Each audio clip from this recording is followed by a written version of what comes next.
Today we will be demoing our final project for EE478 at the University of Buffalo for the course taught by Dr. Fritz. The group consists of Alejandro Zuniga, Saleh Yakub, and Joel Muhigirwa. We are using Vivado for our VHDL IDE and using the Vigilant Zaibu Z7 board as our FPGA board. Our final project is making the arcade game Pong. We programmed the board to run the game and give us an HDMI output. We use the push buttons to control the paddles. We implement the two-player support, and when the player scores, the ball goes back to the scorer. As you can see, here is our HDMI. Here is connected to the monitor right here. Our 4 push buttons, 1, 2, 3, 4, and our IDE. Looking at our IDE, here's all the code that we wrote for this project. You can find it on all our GitHubs, linked in the description. For now, I will be running the program onto the board.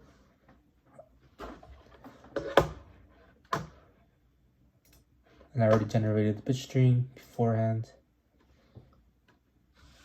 And here you can see we have Pong. Looking at the board itself, we have an HDMI output. And we have the 4 buttons. These 2 buttons are for player 1. This one goes up for player 1, this one goes down. And then these 2 buttons are for player 2. This is for go up for player 2 and go down for player 2. I will now be demonstrating the game for a bit. So you can see here. So pushing the buttons, player 1 is going up and down, player 2 is going up and down as well. Now we'll just demonstrate just playing the game a little bit.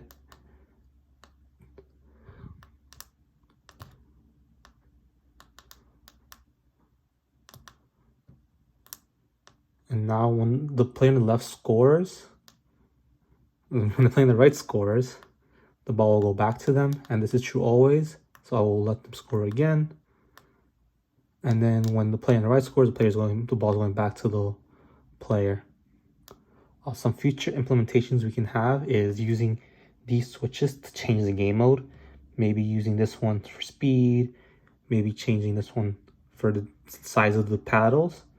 And for text implementation, we would want to have the score on the board. As of now, it's just a blank screen. We'd also want to have a start button. When the program gets flashed onto the board, it automatically starts. So you have to agree with whoever you're playing with for when the game would actually start. That's all for today. Thank you so much for watching our video. You can find our repository for GitHub in the description for every one of us. Thank you and have a nice day.